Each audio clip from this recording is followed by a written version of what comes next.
வைரத்தை தான் தொலைச்சிட்டோம். விலையில்லாத மாணிக்கத்தை எழுந்து நாங்க துடிக்கிறோம். வீர வளைஞ்ச மண்ணில சிவகங்கை ஊருல ராஜசேகர் அண்ணனை போல உன்னை இன்னும் பிறக்கல.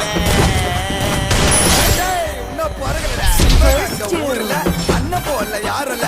புதுவுல எல்லாம் குத்த மாட்டாரு, குத்திரவாரு மாறல. தம்பிங்க நாள் கண்ணுதான் அண்ணன் பிறந்தது கம்மி மண்ணுதான். அண்ணன் செய்த நன்மைகளை